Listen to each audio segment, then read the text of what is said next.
Bonjour à tous et bienvenue dans ce 6h30.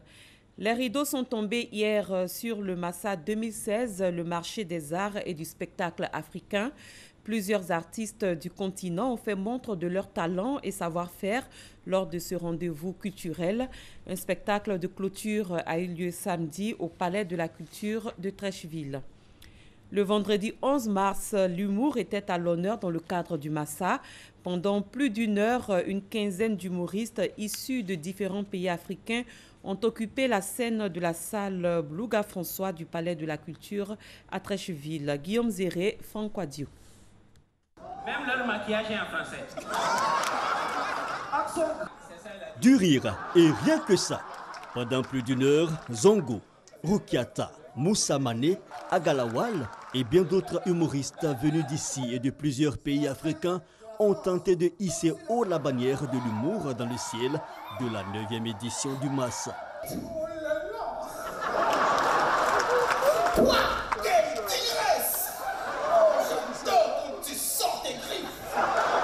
Un mari pour ma fille. Le sketch joué par 15 humoristes a mis en scène talent confirmé et star montante de l'humour africain. Parce que juillet, c'est le mois de la France. Quand tu prends le 14 juillet, c'est la fête de la France.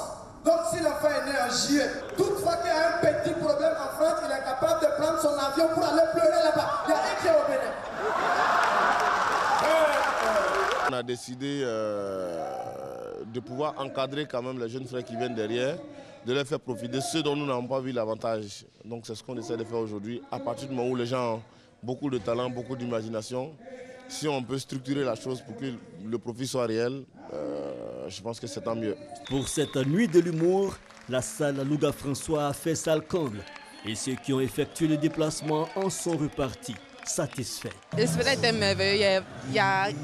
Je ne peux pas dire parce que les mots ne viennent pas même pour parler, tellement c'était merveilleux. C'est un spectacle inoubliable. Chapeau Massa. Massa, la 9e édition s'achève ce samedi 12 mars. Et le moins que l'on puisse dire, l'humour présent déjà depuis l'édition précédente gagne du terrain sur ce marché. Et ce vendredi marquait la veille de la fin de cette 9e édition du Massa. 2 concerts ont été organisés, l'un à l'esplanade lagunaire et l'autre à la salle Anoumombo du Palais de la Culture. Parmi les artistes en attraction, Ras Goody Brown, Larry Sheik et Queen Adjoba Isayeo, Thomas Gessambi. Du son et du rythme. Il y en a eu ce vendredi à l'esplanade lagunaire et à la salle Anoumombo du Palais de la Culture de Treichville. Queen Adjoba, filleule d'Alpha Blondy et Nabi Dosso, première participation au marché des arts et du spectacle africain, ont du talent à revendre.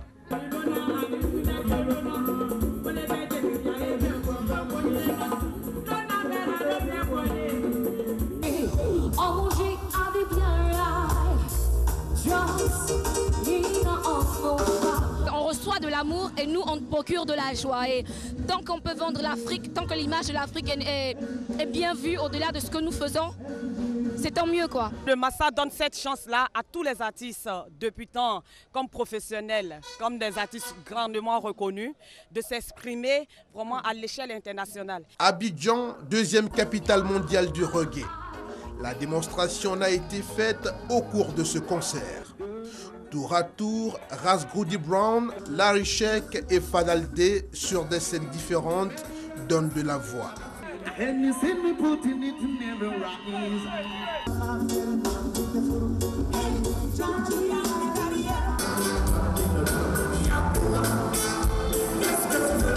Des prestations à la satisfaction du public. Absolument phénoménal. Ça devait durer plus.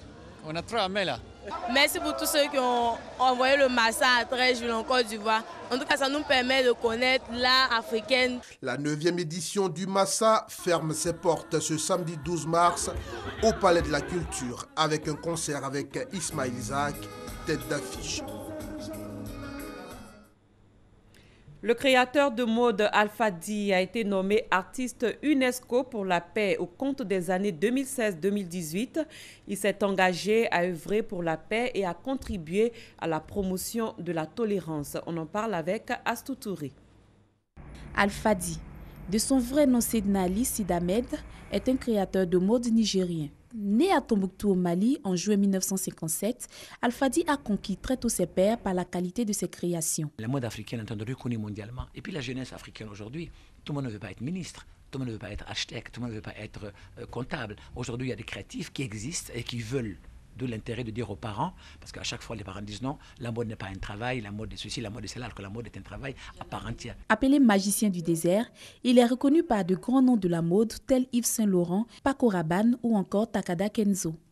Sa préférence, le tissu africain qu'il façonne avec doigté et qui se retrouve dans les vitrines de haute couture de Niamey à New York, en passant par Abidjan, Paris et son showroom de Marrakech. Sans oublier ses parfums aux senteurs exquises, le tout confiné dans les valises griffées Alpha D, vendues sur les 5 continents.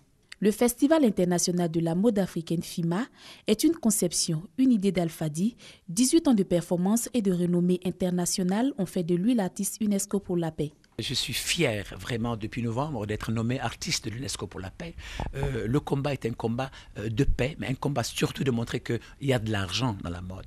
Il y a de la matière et c'est d'où l'intérêt de pouvoir appuyer l'UNESCO et être à côté de l'UNESCO pour montrer cette dimension créative, cette dimension aussi de lutter contre la pauvreté. Quand on dit paix, il faut de l'argent. Quand on dit paix, il faut que les gens travaillent. Donc je suis auprès de l'UNESCO pour réellement créer des festivals, faire des appels de fonds, essayer de construire des écoles. La vision d'Alpha D pour l'Afrique consiste à bâtir une réalité plus fabuleuse que le rêve par des actions en faveur de la diversité culturelle.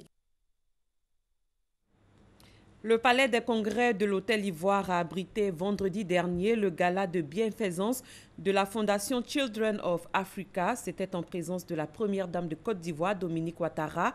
Les profits de la cérémonie sont destinés à la construction de 3 maisons d'accueil pour l'hébergement des enfants victimes de la traite et de l'exploitation.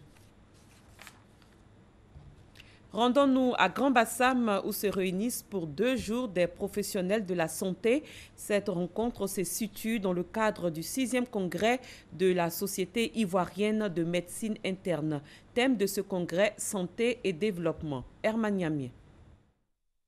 La médecine interne, c'est la discipline mère de toutes les branches médicales. En Côte d'Ivoire, les praticiens de cette médecine veulent être partie prenante au processus de développement. Et la méthode est bien choisie. Nous voulons mettre sur pied une société qui va s'occuper de la prévention. Nous allons appeler cette structure l'hôpital des bien portants. Améliorer la santé des populations est un préalable à tout développement socio-économique. Voilà pourquoi la Société ivoirienne de médecine interne place son 6e congrès sous le thème « Santé et développement ». 2 jours de conclave à Grand Bassam afin de proposer des solutions au pouvoir public. Les propositions que nous allons faire à nos autorités, c'est d'ouvrir vraiment les voies pour prévenir toutes ces maladies, pour lutter efficacement contre toutes ces maladies. Tous les spécialistes s'accordent à dire que santé et développement sont indissociables. La croissance économique a des répercussions positives sur la santé et le bien-être de la population. De même, une population bien portante constitue un véritable moteur pour tout développement dans ses différentes composantes. La Société ivoirienne de médecine interne existe depuis 1999. À ce jour, elle compte près de 200 membres. Direction Yamoussoukro, la capitale politique ivoirienne. Le Premier ministre Daniel Cablon-Duncan y a procédé à l'inauguration de 2 infrastructures. Il s'agit de la nouvelle usine SAAB et de la CIPRA. Hamza Diaby. Yamoussoukro, au centre de la Côte d'Ivoire. Ici, en zone industrielle de la ville, la toute nouvelle SABB, la Société d'aliments bétail du Bélier. L'unité comprend une ligne de production de 15 tonnes-heure d'aliments farine et d'une ligne de granulation de même capacité, ainsi qu'un silo de traitement et de stockage de maïs d'une capacité de 10 000 tonnes. La SABB permettra de produire 100 000 tonnes d'aliments par an pour la première phase. Une extension est prévue pour porter cette capacité totale à 200 000 tonnes par an. Elle produira aussi bien de l'aliment farine que des granulés et des miettes dont le niveau technologique permet d'améliorer les performances des éleveurs. Pour le gouvernement, la CIPRA s'inscrit dans la vision du chef de l'État de faire de la Côte d'Ivoire un pays émergent à l'horizon 2020. Ce nouvel outil vient donc à point nommé. Il va nous permettre de développer l'élevage et également de pouvoir servir aussi les autres pays de la sous-région, d'où nous arrivent les animaux. C'est un vaste chantier qui mérite d'être salué. CIPRA a fait là un investissement très important qui pourrait donc être accru. C'est un des champions nationaux donc, de Côte d'Ivoire qui ont effectué depuis la crise un investissement total de 16 milliards de francs CFA dans différents secteurs. Et cette usine représente à elle seule un investissement global de 5 milliards de francs CFA. Elle créera 80 emplois directs dans sa phase initiale pour atteindre 120 emplois en rythme de croisière. Un mot de religion, notre reporter Honorine Anigori nous emmène à la découverte du sanctuaire Notre-Dame de la Garde de Bonoua. Il est situé à l'entrée de la ville. Ce sanctuaire a été inauguré en 2009. Il est fréquenté par de nombreux pèlerins et des communautés de prière. Le sanctuaire Notre-Dame de la Garde de Bonoua est composé d'une église et d'une statue de la Vierge Marie de 12 mètres de hauteur. On y trouve des maisons pour les prêtres et un presbytère. Ce haut lieu de spiritualité, inauguré en 2009, est situé à 800 mètres de la route à l'entrée de la commune de Bonoua, dans la région du Sud-Comoé. Notre-Dame de la Garde, comme son nom l'indique, protège toute la population de Bonoua et les pèlerins qui la visitent. En plus, elle procure de nombreuses grâces aux visiteurs, au dire de son recteur, Père Sylvain Dabiré. Monsieur Doncor a fait la statue, la grande statue que vous voyez là, et ça fait 12 mètres. La statue, elle fait 12 mètres de ciment et poussière de marbre. Il y a des périodes où on a, par exemple, des groupes avoisinant les 1000 personnes. Il y a des petits groupes ou bien une personne privée qui viennent, et puis bon, qui se recueillent et puis qui implorent des grâces à la Vierge Marie. Et selon les témoignages que nous recevons, quand même, il y a beaucoup de grâces que les gens reçoivent. J'ai même reçu une musulmane qui est venue et qui m'a dit, bon, voilà, je suis venu rendre grâce à la Vierge Marie parce qu'elle est puissante. J'ai dit, pourquoi? Et non, que j'étais venu ici, j'ai demandé une grâce et j'ai obtenu cette grâce-là. Donc, je suis venu faire un don, c'était des sacs de ciment, pour la Vierge Marie. Et je vais faire encore un autre vœu, j'espère qu'elle va exaucer. C'est les samedis et les dimanches en majorité que nous accueillons les pèlerins de différents groupes de divers horizons. Quelles sont les missions assignées à ce sanctuaire et les activités qui s'y déroulent? Bon, initialement, on avait prévu des formations pour, c'est-à-dire tous les samedis, pour qu'au moins il y ait des formations chrétienne pour nos fidèles qui viennent ici. Chaque jour, il y a un prêtre ici au sanctuaire pour accueillir les gens, pour les écouter, pour bénir le chapelet, pour bénir l'eau, et puis bon, pour quand même un ministère pastoral chaque jour. Dans le temps de carême, nous avons fait des récollections, surtout sur le temps qu'on a proposé aux fidèles du sanctuaire, prépare, dit bon, telle chose, il y a première récollection du temps de carême, deuxième récollection, troisième récollection, et ça a bien donné. Selon les pèlerins, le sanctuaire Notre-Dame de la Garde de Bonoua est source de bienfaits. Parole de la Vierge au mariage de Cana, où ils n'avaient plus de vin.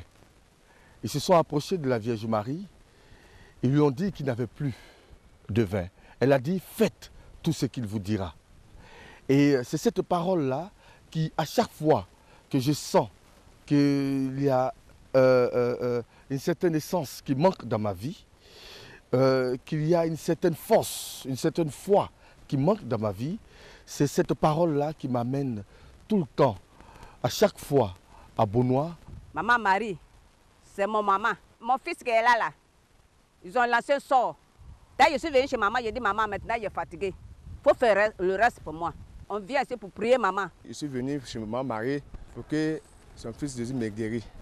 Je me suis mariée, ça fait moins de 30 ans. On a travaillé jusqu'à trouver l'argent. Le monsieur me dit que je ne peux plus travailler avec. Donc je suis là, je souffre. J'ai confié mes enfants, ma famille. Et le problème que j'ai venu confier, ça a commencé à diminuer. Mais le moment que j'ai commencé avec la Vierge Marie, le monsieur s'est tourné vers moi. Et il nourrit mes enfants. Il paye l'école de mes enfants. Pour le recteur, Père Sylvain Dabiré, ce sanctuaire vit des dons des fidèles, des dîmes, en plus d'une subvention de l'Église catholique. À l'étranger, le président gabonais Ali Bongo Ondimba a été investi officiellement hier candidat à la présidentielle prévue au second trimestre 2016. C'était lors du congrès annuel du Parti démocratique gabonais, le PDG. L'actuel chef de l'État a été élu en 2009 après le décès de son père Omar Bongo Ondimba. Au Venezuela, la première mobilisation de la feuille de route 2016 de l'opposition a eu lieu dans plusieurs villes du pays, mais surtout à Caracas, la capitale. Cette semaine, la coalition de l'opposition a présenté sa stratégie pour faire partir le président Nicolás Maduro avec à la clé notamment l'amendement constitutionnel et le référendum pour révoquer le chef de l'État du Venezuela. C'est la fin de ce 6h30. Merci de l'avoir suivi. Très bon dimanche à tous et à toutes.